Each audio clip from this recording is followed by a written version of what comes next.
First topic of the day. We got Activision doing what Activision loves to do, apparently, which is shutting down video games. So apparently, it's been announced that Activision has been shutting down or is going to shut down all support for Warzone Mobile. I don't know if anybody here plays Warzone Mobile, any mobile gamers in here. But they're going to be shutting down Warzone Mobile because it failed to meet expectations. Guys, I realized I just forgot to go over the Steam stuff, so I'll do it after this. I promise. I got you. Warzone Mobile failed to meet expectations, so Activision is cutting off all support for the game. Pre-launch, Warzone Mobile pulled in 45 million signups. After being pushed back, the Battle Royale was finally released in March of 24. And then the wait proved to be worth it. Within 4 days, the game generated $1.4 million in revenue. And that hype hasn't died down. As Statista reported that Warzone Mobile still generated $490,000 in February 25. Despite the apparent financial success, Activision ultimately pulled the plug because the game didn't meet its expectations. Which, you know what's interesting? I know, right? Mobile gamers. I know, Will. I know. I'm trying to be inclusive here. You know what's interesting to me? So this game was pulling in some decent money.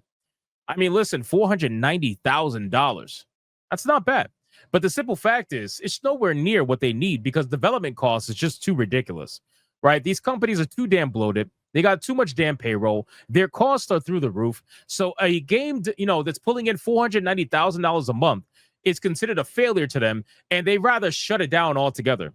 They rather get rid of the $490,000 and shut it down altogether because the cost to maintain the game is higher than the $490,000 that they're pulling in every single month, right?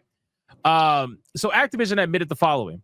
While we're proud of the accomplishment in bringing Call of Duty Warzone to mobile in an authentic way, it unfortunately has not met our expectations with the mobile-first players like it has with PC and console audiences. Oh, wow. You mean to tell me a first-person shooter has not connected as well with the player base in the mobile sector like it did with the sector that's actually based, like will actually benefit from a first-person shooter, especially PC? Especially PC. So Activision confirmed, effective immediately, players will no longer be able to purchase Call of Duty points or Black Cell using real currency in Call of Duty Warzone Mobile. Sunday, May 18, 2025 will be the last day the game can be downloaded from the Google Play and Apple's App Store, and social features across both mobile platforms will be retired.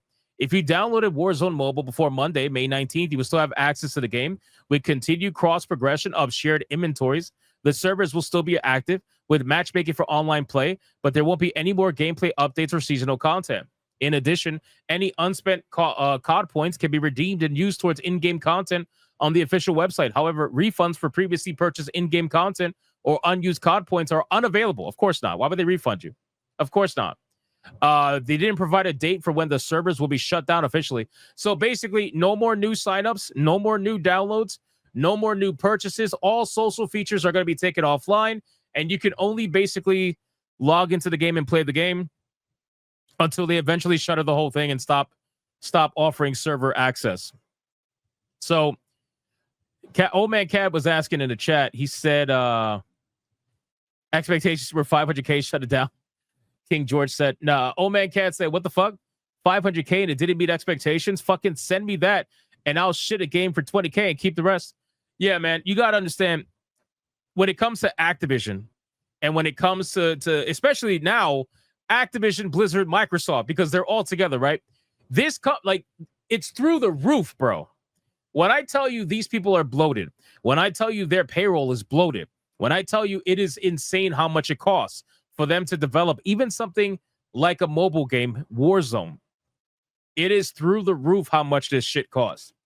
I would almost guarantee that there probably is a net loss of, I would say, every month, maybe 500K, give or take, because I'm sure they would be fine at about $1.5 to $2 million a month.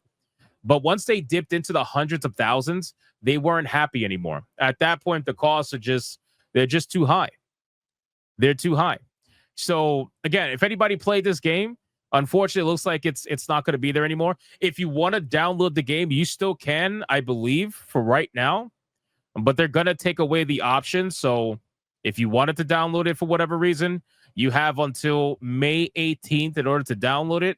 And then after that, you will no longer be able to download it anymore. So that's basically it. So that's it for that story. Apparently, there's an AI Darth Vader that is in Fortnite. It's pretty wild. So apparently it's so wild that Epic Games is now rushing to try to patch the AI Darth Vader because it's using slurs in Fortnite. I don't know what level or extent that it's using slurs, but apparently it must be bad enough that Epic Games is going like crazy to try to patch this thing out. It says Epic Games made a risky decision and decided to introduce an AI Darth Vader character to Fortnite. And once players had managed to defeat the iconic Star Wars legend, Vader decides to join the squad and fight alongside those who best him. Using in-game voice chat, you can talk to AI Darth Vader. And some mischievous gamers have tried to use that for nefarious means, bro. Gamers will always figure out a way to make something ridiculous. Even if it's made in the most innocent of ways, gamers will figure out how to corrupt it. It's just what we do. On social media, clips have surfaced of AI Darth Vader saying some questionable things, with players finding exploits in his rule set and circumventing censorship applied by Epic. The gaming titan has been quick to hotfix these slips, but it's proving to be tricky.